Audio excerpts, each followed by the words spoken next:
ഒരു മനുഷ്യനെയും ആരാധിക്കരുത്, ഒരു മനുഷ്യനെയും വണങ്ങരുത്. വിഗ്രഹമോ സ്തംഭമോ സ്തൂപമോ രൂപമോ സാദൃശ്യമോ ഒന്നും പാടില്ല. ആകാശത്തിന് കീഴിലുള്ളതാകട്ടെ, ഭൂമിയിലുള്ളതാകട്ടെ, വെള്ളത്തിൽ ചരിക്കുന്നതാകട്ടെ, മൃഗമാകട്ടെ, മത്സ്യമാകട്ടെ, ഇടജാതിയാകട്ടെ, മൃഗജാതികൾ ഒന്നിൻ്റെയും ഒരു രൂപമോ സാദൃശ്യമോ ഉണ്ടാക്കി വഷളത്വം പ്രവർത്തിച്ച് നീ അതിനെ വണങ്ങരുത്. ദൂതനെ ആരാധിക്കരുത്, മനുഷ്യനെ ആരാധിക്കരുത്, മൃഗങ്ങളെ ആരാധിക്കരുത്, പ്രകൃതിയെ ആരാധിക്കരുത്, ഒരു ചരാചരത്തെയും ആരാധിക്കരുത്. ആരാധിക്കേണ്ടത് ദൈവത്തെയാണ്.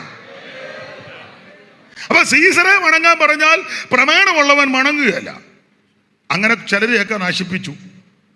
അപ്പോൾ അങ്ങനെ പീഡ അനുഭവിച്ചവര് പീഡയിൽ കൂടിയൊക്കെ പോയപ്പോൾ ആ സഭയോട് പറയുക, നിങ്ങളോട് ദൂത് പറയുന്ന ഞാൻ ആരാന്ന് ചോദിച്ചാൽ, ഒന്നുകൂടെ വായിച്ചേ മോളെ, 12-ാം വാക്യം. പെർഗമോസിലെ സഭയുടെ ദൂതൻ എഴുതുക, മൂർച്ചയേറിയ ഇരുവായ്ത്തലവാൾ ഉള്ളവൻ അരുളി ചെയ്യുന്നു. മൂർച്ചയേറിയ ഇരുവായ്ത്തലവാൾ ഉള്ളവൻ എന്ന് പറഞ്ഞാൽ സീസറിന്റെ കയ്യിലിരിക്കുന്ന വാളിന് ഒരു വശത്തെ മൂർച്ചയുള്ളൂ.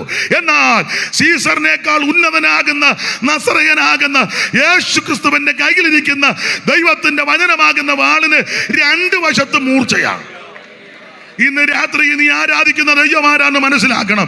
നീ ആരാധിക്കുന്ന യേശു ആരാന്ന് മനസ്സിലാക്കണം. അവൻ ലോകത്തിന്റെ പീഡകള്, ലോകത്തിന്റെ കുരുക്കുകൾ കണ്ട് പേടിക്കരുത്, ഭയപ്പെട്ടു പോകരുത്. നമ്മളോട് ദൂത് പറയുന്ന നമ്മുടെ കർത്താവ് ഈ വായ്ത്തലയുള്ള വാളിനേക്കാൾ മൂർച്ചയേറിയവൻ.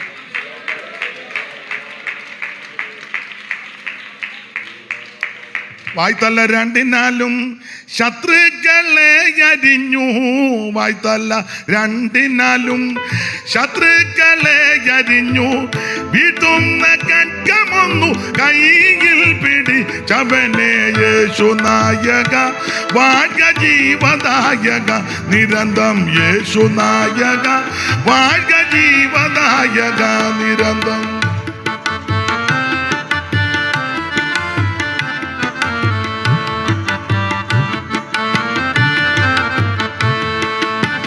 ന്യായാസനസ്ഥാനിന്റെ കായപ്രദർശനത്താൽ, ന്യായാസനസ്ഥാനിന്റെ കായപ്രദർശന മായാവിമോകമല്ല പീയാർന്നു മണ്ടിടുമേ, മായാവിമോകമല്ല പീയാർന്നു മണ്ടിടുമേ. യേശു നായക, വാഴ്ക ജീവദായക, നിരന്തം യേശു നായക, വാഴ്ക ജീവദായക.